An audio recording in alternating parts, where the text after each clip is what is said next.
Hi, I'm Johnny from UltimatePaperMache.com, and I just now finished a pattern for a paper mache angel. I have never done anything like this before. I've sculpted figures before with clay, but never a pattern to make one out of cardboard. Someone recently asked me if I would do an angel pattern, and I thought that would just be a really fun challenge. I just want to try that. I didn't know if it would work or not, but I'm really happy with the way she's coming out. And the other thing that I have never done before is to put out a pattern before actually finishing it. I haven't put any paper mache on here, obviously. She's not painted. She doesn't have any feathers yet. But I'm going to go ahead and put the pattern out anyway. I know a lot of you folks have already used one of my patterns, and if you have, you already know how to put paper mache clay on here if you want to. You know how to put paper strips on here. I suspect that a whole lot of you have already figured out how you want to finish her and what kind of feathers you want to put on here. They're going to be completely different than the way I do it anyway. So if you feel comfortable jumping in and doing this particular project before I get mine done, I'm just going to go ahead and put the pattern out so that you can go ahead and get started. And as soon as I do get mine done, I will put out more videos to show you what mine turns out like.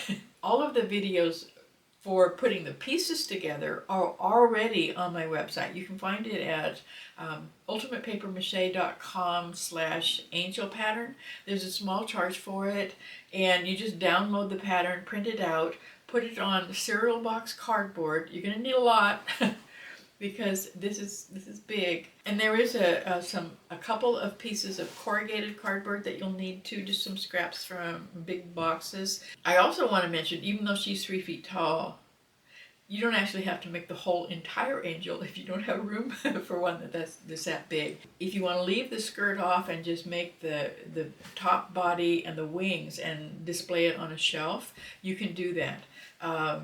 You would need to put some weight in the bottom, just kind of maybe put a pound or two of dry sand in a plastic bag and tape it really well to that flat piece that goes right here, and that would keep it from falling backwards because her wings are behind her, and we don't want gravity to take over.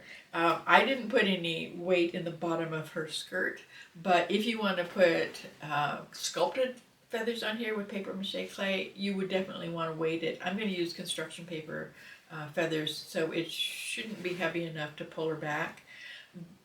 But if you're doing anything heavier than that, you just you cut the bottom out and tape something on top of it before you put the skirt on there, and that way you'll know for sure that she's not going to tip over. Now I also want to mention that if you decide that you want the whole entire angel, but you want it to be smaller, you can print it smaller.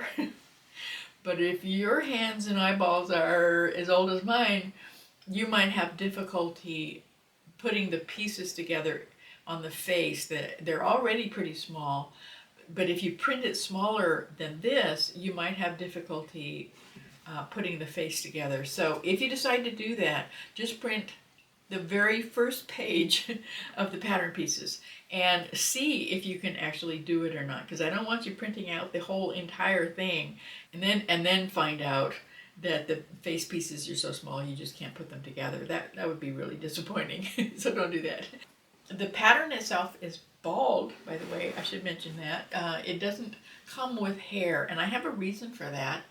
First of all, it's an awful lot easier to sculpt hair with crumpled foil and masking tape than it is to cut out a whole bunch of little tiny pieces and tape them together. So it's just easier, and so that's what I'm going to do. I went for a really simple hairstyle. I just put some crumpled foil around the top, and I've given her a ponytail in the back. I'm going to make everything else white except for her skin and her hair, and I think I'll make the hair black just because I think it would just look really nice. The contrast would be cool. But the other reason that I didn't add hair in the pattern is because there's so many different hairstyles that people can wear, and also I have this idea about angels. Correct me if I'm wrong. I'm not a theologian. I don't know very much about angels, but in my mind, an angel is a spirit being who takes on a human form, except for the wings, of course, But she does that when she wants to appear to humans, because we can't see spirits normally. So if she wants us to see her, then she takes on a human form. That's the way I'm thinking about it. And if she's doing that, then she would take on the form of the people in the community that she's visiting. So she would have the skin color of the community. She would have a different hairstyle of the people who are there. If she was visiting the Holy Family in Bethlehem, she probably wouldn't show her hair at all, because back then I don't think that women showed their hair. And so you put a really nice scarf on here. That'd be really easy, actually.